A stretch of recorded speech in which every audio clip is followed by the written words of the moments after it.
Assurément, dans cette opposition du principe de plaisir au principe de réalité qui a été réarticulé tout au long de l'œuvre de Freud, 1895, l'Entwurf, 1900, le chapitre 7 de la Traumdeutung, avec les réarticulations pour la première fois publiques des processus dits primaires et secondaires comme tels, comme étant l'un gouverné par le principe du plaisir, l'autre par le principe de réalité.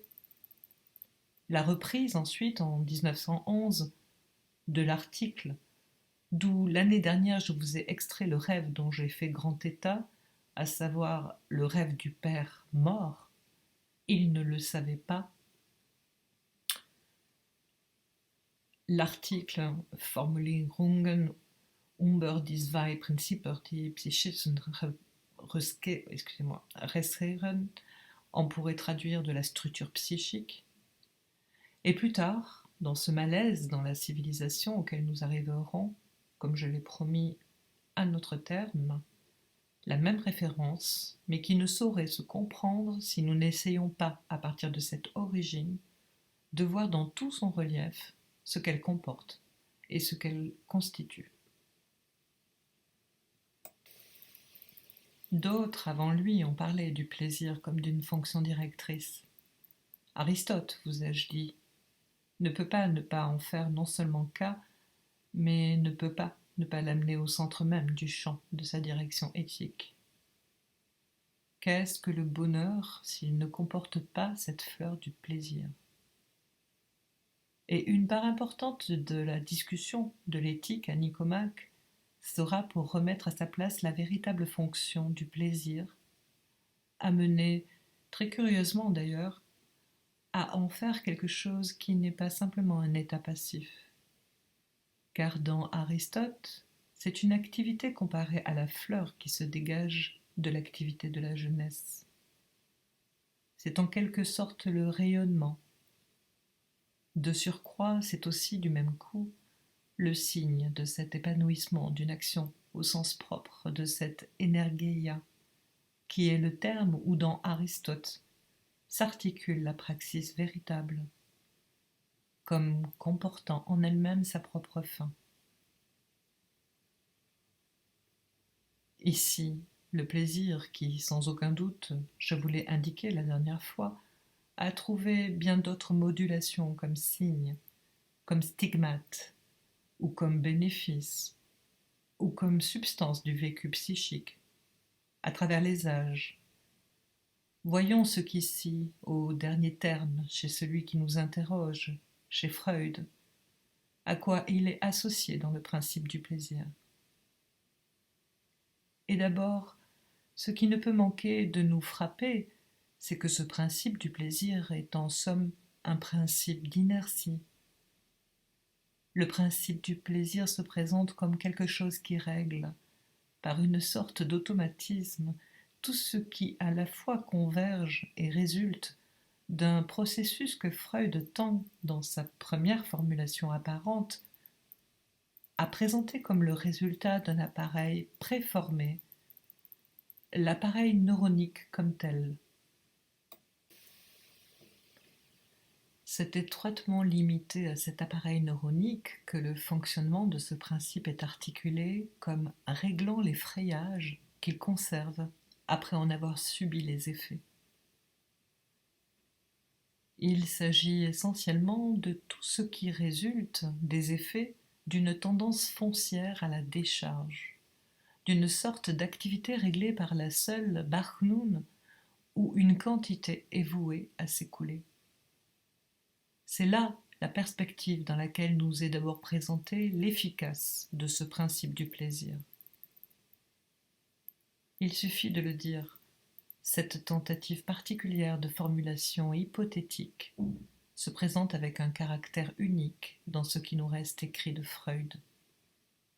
Et il ne faut pas oublier qu'il s'en est dégoûté, qu'il l'a repoussée, qu'il n'a pas voulu la publier. Assurément, il l'a fait sous la forme de ce quelque chose qui vraiment représentait pour lui les exigences d'une cohérence de lui-même avec lui-même, devant lui-même, mais qui ne présente tout de même aucun des traits, ou du moins en apparence, de référence à l'effet clinique qui, sans aucun doute, pour lui, représente tout le poids des exigences auxquelles il a affaire. Mais là, il s'entretient avec lui-même ou avec Fies, ce qui dans l'occasion est bien près de revenir au même. Ce dont il s'agit, c'est qu'il se donne une représentation probable, cohérente, une hypothèse de travail pour répondre à quelque chose dont tout le point concret, expérimental, est ici masqué, éludé. Il importe donc plus encore de voir qu'en somme, pour expliquer quelque chose qui est ce vers quoi pointe ce projet, à savoir les tentatives d'expliquer, comme il le dit, un fonctionnement normal de l'esprit, il part des données de l'appareil qui sont les plus à l'opposé de tout cet aboutissement vers l'adéquation, vers l'équilibre, à un système qui lui-même, de sa propre pente, va essentiellement vers le leurre, vers l'erreur, vers quelque chose qui pointe dans le fait que cet organisme semble tout entier fait, non pour satisfaire le besoin, mais pour halluciner le besoin. Il convient que s'oppose un autre appareil. Et là, je ne force pas la note. Freud lui-même entend bien qu'il doit y avoir une sorte de distinction entre les appareils, dont il avoue ne voir aucune trace dans ses supports anatomiques. Il faut supposer un autre appareil qui vient là entrer en jeu pour exercer un principe, une instance de réalité qui se présentera comme essentiellement un principe de correction, de rappel à l'ordre.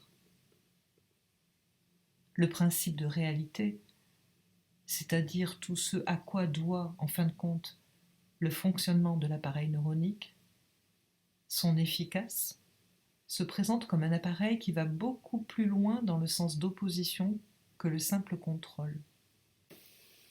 Il s'agit de la rectification, et aussi bien d'ailleurs toute façon d'opérer ne sera que le détour de précaution, de retouche, de retenue, dirais-je, pour caractériser essentiellement le mode sur lequel ce principe s'exerce et fonctionne. Principe de retenue qui vient ici en somme pour corriger, compenser, fondamentalement s'opposer à ce qui paraît être la pente fondamentale de l'appareil psychique.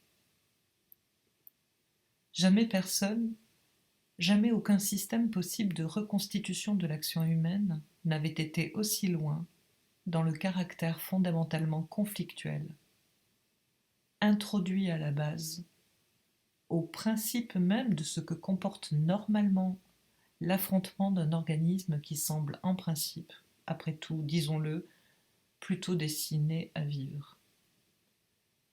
Et aucun n'avait poussé plus loin dans les présupposés, explication à donner de cet organisme dans le sens d'une inadéquation radicale, pour autant que le dédoublement des systèmes se pose au principe, comme fait pour aller contre l'inadéquation foncière d'un des deux. Et ceci est articulé tout au long, semblant presque une gageure. Cette opposition du système phi avec le système psy, qu'est-ce qui peut la justifier si ce n'est ce qui, dans l'occasion, pour nous, la justifie au maximum, à savoir cette expérience des quantités immaîtrisables auxquelles il a affaire dans son expérience de la névrose, dans ce quelque chose qui, pour Freud, fait l'exigence de tout ce système. Et ce qui donne son poids, sa justification à la mise au premier plan de la quantité comme telle, qu'est-ce que c'est ? Ici, nous le sentons de la façon la plus directe. C'est bien autre chose que tel désir d'être conforme, ou pas, aux idéaux mécanistes d'Helmholtz ou de Breuck. C'est quelque chose qui pour lui correspond, je dirais, à l'expérience vécue la plus immédiate, celle du poids précisément de l'inertie que lui oppose, au niveau des symptômes, des choses dont il sent le caractère irréversible.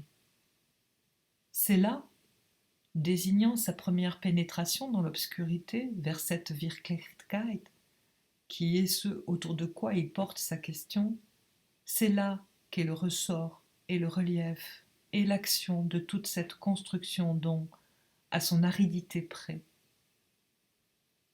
Là aussi, je vous demande d'en faire la relecture, non pas en vous disant avec les annotateurs, commentateurs et connotateurs qui l'ont publié, si ceci est plus ou moins près de la pensée purement psychologique ou physiologique, ou si ceci se rapporte à Herbart ou Fechner ou à quelqu'un d'autre, mais de vous apercevoir que nous sommes sous cette forme froide, abstraite, scolastique, compliquée, devant un texte derrière lequel se ressent une expérience, et que cette expérience est, de son fond, de sa nature, une expérience d'ordre moral,